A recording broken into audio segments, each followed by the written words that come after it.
ವೀಕ್ಷಕರೇ, ನಾನು ನಿಮ್ಮ ರಮೇಶ್ ಕೆಕೆ, ಫೋಕಸ್ ನ್ಯೂಸ್ ತುಮಕೂರು. ಬೆಂಗಳೂರು ಗ್ರಾಮಾಂತರ ದೇವನಹಳ್ಳಿ ತಾಲೂಕು ವಿಜಯಪುರದ ಧರ್ಮಪುರ ಗೇಟ್ ಸಮೀಪ ಇರುವ ಮಹೇಂದ್ರ ಎಂಎಸ್ಟಿಸಿ ಮರುಬಳಕೆ ಪ್ರೈವೇಟ್ ಲಿಮಿಟೆಡ್ ಸಂಸ್ಥೆ ಬಳಿ ಶನಿವಾರ ಬೆಳಗ್ಗೆ ಅಗ್ನಿ ಅವಘಡ ಸಂಭವಿಸಿದೆ. ಬೆಳಗ್ಗೆ ಸುಮಾರು 10:30ರ ವೇಳೆಗೆ ಕೊಯಮತ್ತೂರಿನಿಂದ ಬಂದ PB65 AD 8137 ಸಂಖ್ಯೆಯ ಟ್ರಕ್ ಎಡಬದಿಯಲ್ಲಿ ನಿಲ್ಲಿಸುವ ವೇಳೆ ಮೇಲಿನ ವಿದ್ಯುತ್ ತಂತಿಗಳಿಗೆ ಸ್ಪರ್ಶಿಸಿದೆ. ಇದರಿಂದ ಟ್ರಕ್ನಲ್ಲಿ ತಕ್ಷಣವೇ ಬೆಂಕಿ ಕಾಣಿಸಿಕೊಂಡು ದಟ್ಟ ಹೊಗೆ ಆವರಿಸಿತು ಎಂದು ತಿಳಿದುಬಂದಿದೆ. ಘಟನಾ ಸ್ಥಳದಲ್ಲಿ MSTC ಸಿಬ್ಬಂದಿ ತಕ್ಷಣ ಕಾರ್ಯಪ್ರವೃತ್ತರಾಗಿ ಬೆಂಕಿ ನಂದಿಸಲು ಮುಂದಾದರು.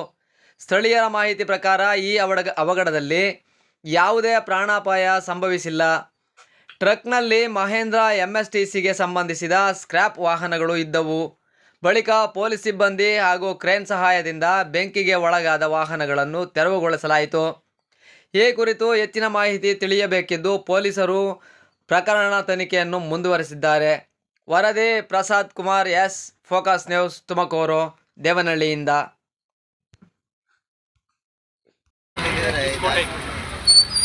ಸುಮ್ಮನೆ ಅಷ್ಟೇ ಕಿಸ್ಸೋದು. ಇಲ್ಲಿ ಡೀಸೆಲ್ ಎಲ್ಲ ಹೀಟ್ ಆಗಿರುತ್ತೆ.